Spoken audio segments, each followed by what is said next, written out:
Welcome to God with George Ortega. This is episode number 99. And starting with 100, I'm going to be like uploading them all to Facebook, which might be cool.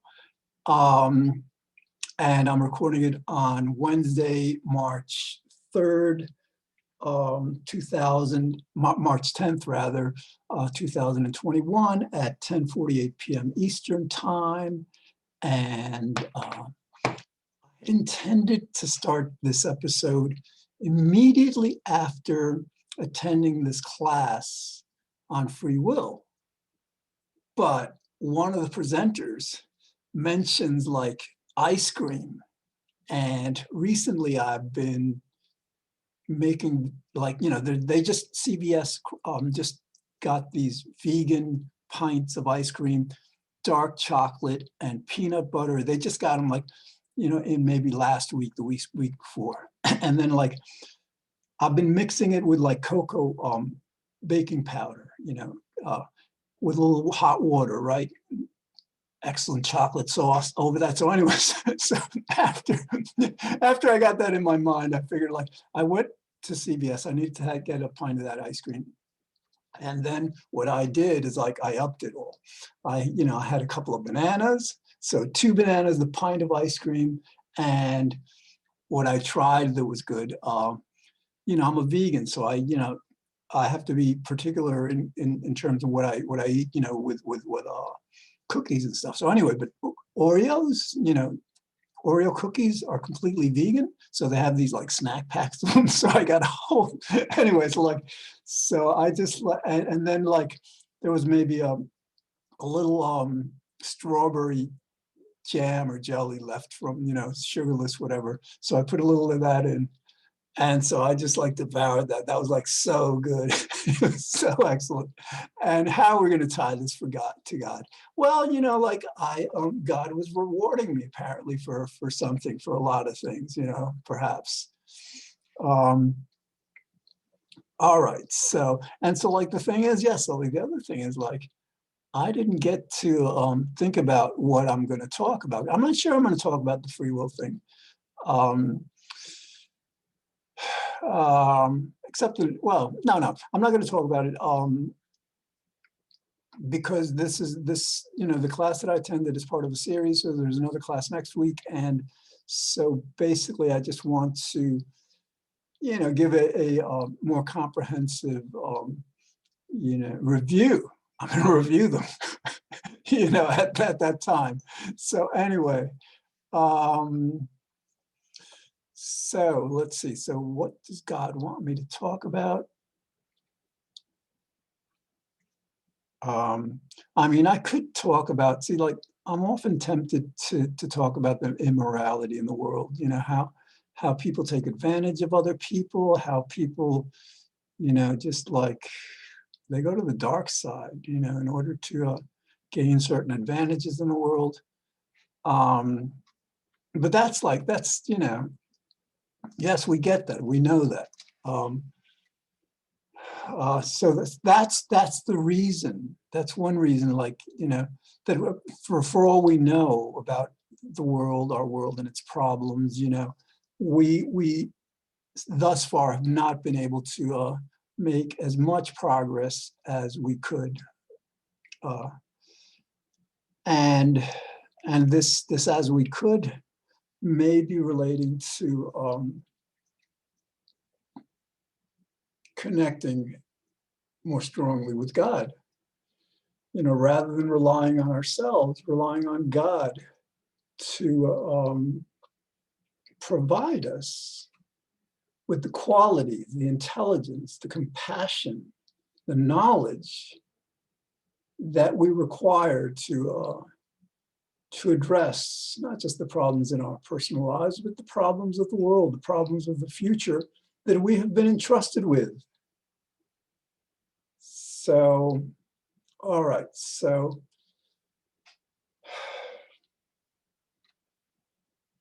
I got to return to this, because I like to be optimistic. Fine, that was all kind of problems, but what makes me very hopeful, very optimistic is that it seems like our world is on the cusp of something really good. A lot of it has to do with this COVID-19. A lot of it has to do with Trump. Trump exemplified the kinds of values and qualities that most of us abhor, not just dislike, but abhor in these United States. And so, like, we finally have a reason to more strongly protect what we value, and we will. And the other major factor, of course, is this COVID-19. Millions of people are without jobs. They're going to have to get jobs. What happens is in politics, and I don't know why how do I tie this in with God? Oh yeah, well, all right. The idea is like, this is like the mundane explanation of what I believe God is determining, destining, fating for us, in the near future. So yes, the idea is like, when there is enough money to go around, when people have jobs and housing and have good lives, then money rules politics. When the opposite is true, like during the Great Depression, 1929 through 30, through 45, 46 perhaps, the end of World War II, that was a good long stretch, necessities trumped money. And that's the kind of era we're moving into. That's what COVID has done, to our economy, to our country. And so the combination of these two forces, I believe, just presage a completely unexpected, as unexpected as Trump's victory, interestingly, but completely unexpected leap, I believe, to a more perfect union. And of course, like, when we hear in the United States change, the world tends to change with us, although that's, we may not, going forward, we may not have as much tolerance for dictators. And when I say we, it's not just we here in the United States. It may be people in China and Russia and all the other countries. Of course, we've got to, to make that argument, we've got to make our democracy work. And the world just saw that it's got serious flaws right now. So anyway, so those are the mechanics. But let me get back to the point of it, of being in a time where we can expect many good things to happen, that God has apparently planned out. Nobody expected Trump. Nobody expected this COVID-19, this distancing, this amazingly surreal life that's interestingly already brought blessings like Zoom. Many blessings actually. People who've been overworked for so long, year after year after year, getting maybe a week or two of vacation, all of a sudden they've got a lot of time to think about their lives, to not just be kind of like wage slaves often. So this is like a lot more political than I had intended. Let's pull it to God. So God is doing this. Yeah, I really want to. So we've got about like over 18 minutes, and I'm not going to talk politics. And the reason why is because, like, it dawned on me back in March or April when I did my weekday coronavirus-driven mind stuff series. Just like, I saw what was coming from what was happening back then, but then I forgot about it. I began to worry about the future. And then over the last week or two, it just dawned on me, hey, the fight is over. Basically, the forces that were working with Trump, that represent Trump, are just like out. I mean, that's there's no other way to put it. You know, they're just like gone. And we don't have to fight. You know, the our side, you know, the COVID, you know, fought our battle for us. And that insurrection was apparently their attempt at fighting militaristically. You know, you see how that went, and that's probably accelerating the demise of the Republican Party. You know, because again, like take climate change alone, you know, they have just destroyed civilization already. And so I think it's time to rein them in so they can't do any more harm. But again, that's God's thing. You know, I keep on like, why does God do that? I don't know. You know, it's like, it's drama, it's high drama. If you know, if this was like a movie, this isn't a movie that I'd watch. I'm sorry, I don't like thrillers and like, you know, if it was a romantic comedy, yes, that'd be nice. But hey, you know, I'm not going to judge God because, like, you know, who am I to judge God? This teeny, teeny, teeny little human being on this teeny planet, you know, in this like solar system that's a teeny part of this galaxy, and this galaxy that's just a 1 in 2 or 3 trillion that we know of, and who knows what else is out there. So yeah, I'm not going to judge God, but I can still say that, you know, if I was God, I'd have done it much differently. I would have said, all right, I'm going to create a whole world of beings, and I'm going to design this world so that like everybody's happy and everyone's good. Period. That's it. Game over. You know, enjoy being happy and good. You know, life would be about discovering new ways to be happy and good. How's that? So yeah, so like, you know, maybe this life is really a God training ground. That maybe we all are in training to determine, maybe like after this, we're going to like, you know, through some way that, you know, I don't understand, whatever, but that we die, and then we become this God, and we create this world based on our experiences, on our planning here. So I'm going to create a perfect paradise. I'm sorry, my beings are going to love me. So anyway, all right, this, you know, I mentioned before how this series had become easier because God granted me the comfort of trusting in her, of just saying to myself, don't worry about what you're going to say or not. Just go on there and say whatever God has you say, whatever she has you say. And that, you know, and that's been working. You know, I mean, I never, you know, I've done almost 600 TV episodes, you know, various themes. So like, this isn't all that difficult per se, but, you know, I was getting to a point where like, I was thinking, well, you know, I don't really know what to talk about, you know, but, you know, I say to myself, hey, you know, like God's running the show. I trust God to just like have me talk about whatever God feels. And the other part of it is, I mean, no, you can't, you know, no, actually it is. It's about trusting God. I mean, you know, since I've been trusting in God to kind of like feed me my material, you know, in real time, you know, as I'm speaking, rather than in notes. And I've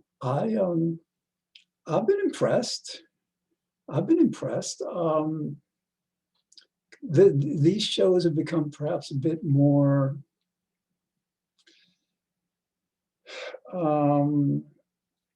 complete in terms of experience. In other words, like I think I'm injecting a bit more of myself into them, rather than than having them, you know, focus so much on logic, you know, the logic of why God exists, the logic of God knowing everything and therefore controlling everything. And a lot of this series, again, at 99 episodes, has been about, you know, presenting logical material, but maybe, you know, maybe we're moving into a phase of the series where well, I'll review that stuff because it is important, but that we can get into more holistic kinds of experiences contemplating God. There was a study they did many years ago where they had a map of the human body, and they'd ask people to draw on the map the areas of their body they felt when they were feeling different emotions, like love, happiness, anger, sadness, fear. And I mentioned that because I don't believe that particular study included the feeling of God's presence. This idea that sometimes we are so connected with God, and so yeah, that's an experience we feel in our mind, but presumably, as with the other emotions, it's an experience we feel in our bodies. And I hadn't thought about it before. Like if we're feeling, fine, if we're feeling God's presence in our mind, we're kind of like probably feeling, maybe not necessarily good, but usually feeling good, I think. But this kind of like, yeah, I get it. Yeah, God exists. God loves us. God is communicating with us. God is helping us. We're a part of God. All right, so now God, I just went into that, and God just obliterated my train of thought, probably because I'd finally gotten to something that's really, really about God, and not all this other stuff that I've been, because God has made me, not of a free will, I tell you that, just go into.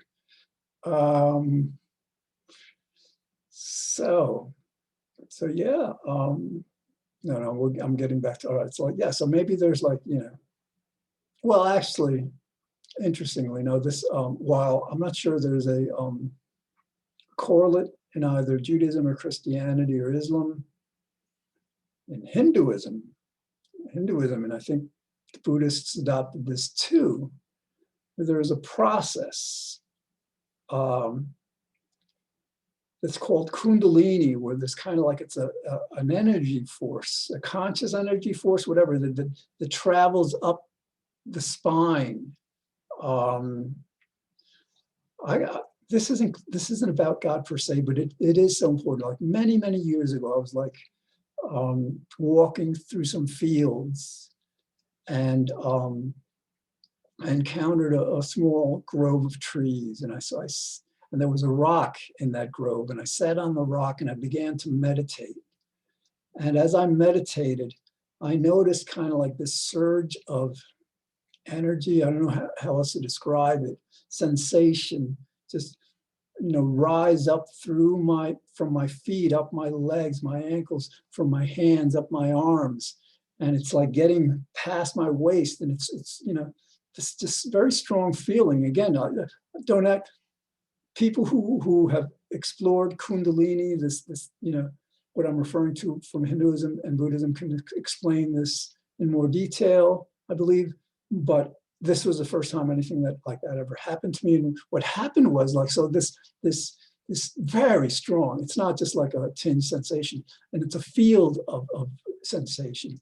It was rising up my body, and it got toward, beyond my solar plexus. It was reaching my heart region, and at that point, I decided to be cautious. I said, well, if it rises any further, maybe I'll get a heart attack.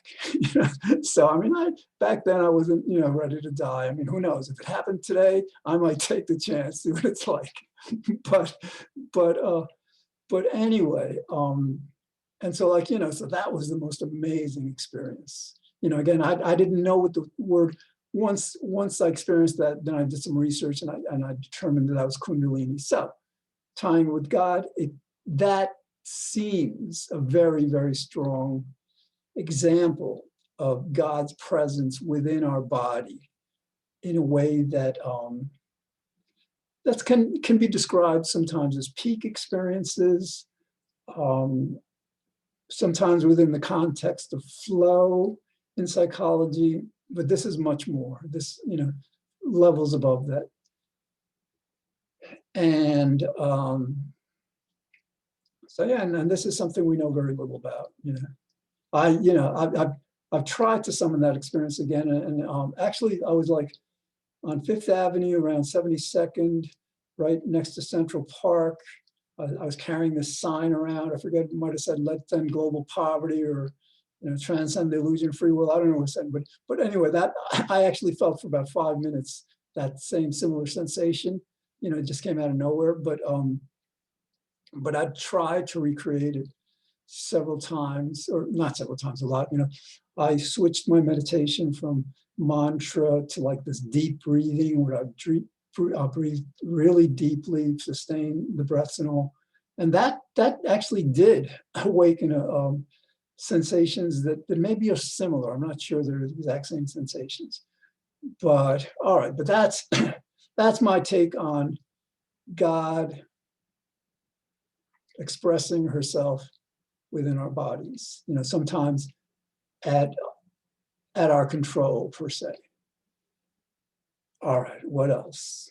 So, because it's much later than I ordinarily record these, but so I'm just like looking forward. I'm gonna record this, upload it, because it's due tomorrow, or it's gonna be aired tomorrow, and I'm just gonna meditate and go to sleep. Oh yeah, it's been a great day.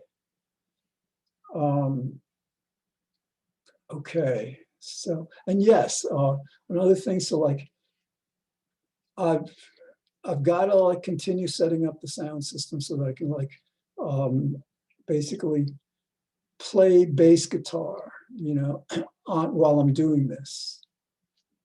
Record it, and again, that'll be an example of oh yeah, I'm doing this of a free will. No, that's not how it is. So so that, I'll, when God lets me know, because I'm always waiting for God to just let me know what God wants. When she lets me know, you'll know, because I'll have done it, or no, soon after that, I guess. So what else? I want to talk about something that perhaps may not be so very connected with God, but it might be interesting in a certain connected way. This idea that, well, God is supposed to be immaterial, which I don't believe. I believe God and the universe are synonymous. That makes the most sense. But God, doesn't have a kind of a corporeality like we do. And so the reason I mention this is because I'm a vegan. I eat whole wheat bread. I eat whole grains. I very rarely, although there's some great white, refined flour rolls that I eat every once in a while. I'll make a sandwich with them. But for the most part, whole grains, no meat, fish, dairy, eggs, not just for their benefit, but for mine as well. And so so basically, and then people will work out. I walk, I don't work out, but people work out. We do things because I think that God is incorporated, I like that, incorporated within us. God is in us. And what I'm trying to get at is there's this expression called the body is the temple of the Lord. I don't know if it's Christian, Jewish, I don't know where it came from, but yes, we should revere our bodies in the sense of not being vain per se, although it's fine to appreciate the aesthetics of one's body and the body of others, but from the sake of virtue, of health. I mean, this is a gift. Our bodies are what God most gives us. And we're instructed by God on what's healthy for us, what's not so healthy. Like, for example, that dish I had today must have had probably about 100 grams of sugar, which is like way, way, way too much. I mean, like that, I rarely ever do that because like too much. So yeah, we know what's healthy nutrition and not. So yeah, I mean, for me, it's easy. I mean, if you're a vegan, it's very easy to like, you take a few supplements, B12, whatever, and the rest of it is just like, but anyway, I'm still hungry because like I wanted to do, I knew that I was going to like eat really late. Let me just like end with this. There's a famous Jewish rabbi, the greatest physician of the medieval period. His name is Maimonides, affectionately known as the Rambam. His diet consisted of one meal in the evening. So I've actually begun an experiment with that to just like, wait as long as I can during the day. And then like, rather than just, and then it's kind of like it's fasting and then feasting and fasting and feasting. So in other words, fasting throughout the rest of the day allows me the leeway to feast really late at night. And it's been going well. I mean, I can't, now tying it into God. God is apparently pleased with me because like, really, I haven't really cooked all that much, but I'm now like, God had me find these pizza shells and then also like I got to buy one of these rolling pins because I can't throw a pizza. I'm not going to learn how to throw a pizza, but with a rolling pin, I'll just, so God has had me make these things recently. This is kind of like, I just like sauteed some peppers and, oh, I forgot to put, no, I think I put mushrooms in there, mushrooms, olives, and onions. And so like I sauteed and now I've frozen. So like when I go to eat the pizzas, there's about 4 or 5, servings in the freezer now. So anyway, so like I think God is being good to me in this thing because like I'm taking care of my body. Again, I'm not overeating. I'm trying not to overeat. All right. We have less than a minute less left. We have less than, and I haven't been drinking really. We have less than a minute left. Try that. That's kind of like toy boat. Less than a minute left. All right. And we've got like 30 seconds left. So catch this every Monday through Friday at 5 p.m. on White Plains Community Media, channel 76 if you get Optimum, 45 if you get Verizon. And I upload the episodes to YouTube. And as of tomorrow, they're all going on Facebook. I hope you're having a great evening. Thanks for watching, and God willing, I shall see you soon.